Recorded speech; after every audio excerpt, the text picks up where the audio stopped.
Halo semuanya, balik lagi sama gua Thomas Alva di channel gua. Kita bakal ngebahas tentang sejarah perkembangan public relation di Indonesia. So stay tune guys. Nah teman-teman, sejarah perkembangan PR di Indonesia dibagi menjadi 4 periode.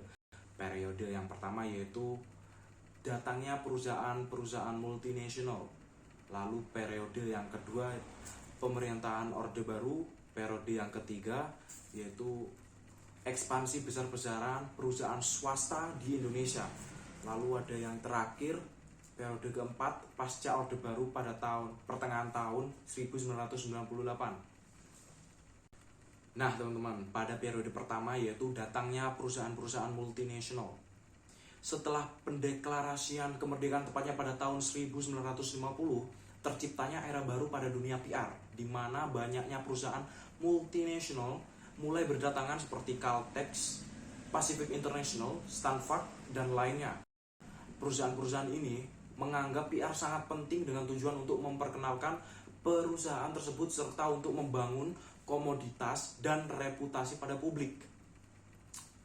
Lalu PR juga mulai berkembang di bidang pemerintah dengan dibentuknya bagian humas pada RRI dan Kepolisian RI.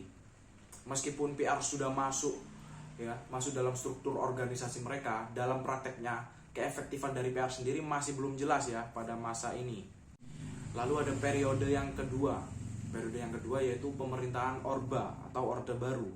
Pada masa Orba ini di bawah kepemimpinan Presiden Soeharto, pemerintahan berfokus pada pembangunan ekonomi sehingga banyak kebijakan yang dikeluarkan pemerintah.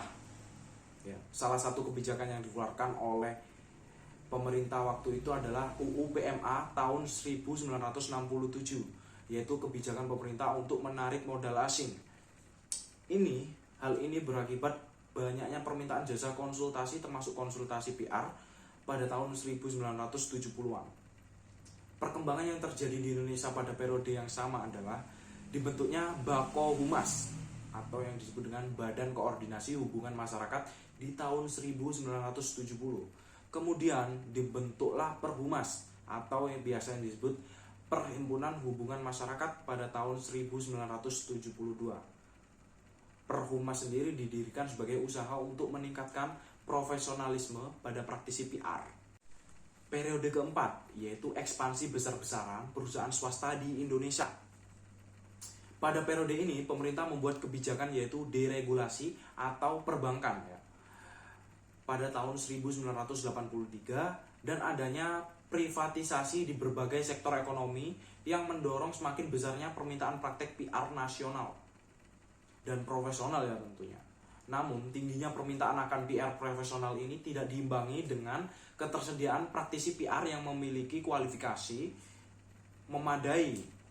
Dengan keadaan seperti ini mulai bermunculan perusahaan di bidang PR dan kemudian dibentuklah APRI atau biasa disebut dengan Asosiasi Perusahaan Public Relation pada April 1987 yang merupakan tonggak penting dalam perkembangan PR di Indonesia. APRI didirikan dengan tujuan untuk meningkatkan profesionalisme humas di Indonesia. Periode yang terakhir yaitu periode keempat pasca Orde Baru pada pertengahan tahun 1998. Perkembangan PR di Indonesia juga berjalan sejajar dengan perkembangan pemerintahan dan publik dan politik di Indonesia. Pada masa ini, yaitu pasca Orde Baru tahun 1998, adanya pengakuan kebebasan berkomunikasi. Dengan ini muncul pengakuan jaminan terhadap hak untuk memperoleh serta menyebarkan informasi sebagai hak masyarakat untuk mendewasakan diri. Selain kebijakan tersebut, satu kebijakan penting yang muncul adalah kebebasan pers. Pada era ini, praktek PR sudah mengarah pada model humas simetris dua arah, yaitu cara ideal meningkatkan reputasi organisasi di antara target audiens dengan menggunakan komunikasi dua arah yang terjadi antara kedua belah pihak. Ini tentu membuat PR di Indonesia berubah menjadi lebih terbuka, dan secara otomatis komunikasi antara PR dan publik juga menjadi komunikasi dua arah. Itulah tadi pembahasan kita tentang sejarah perkembangan PR di Indonesia. Sangat menarik sekali bukan? Oke, kalau gitu gua Thomas Alva pamit undur diri.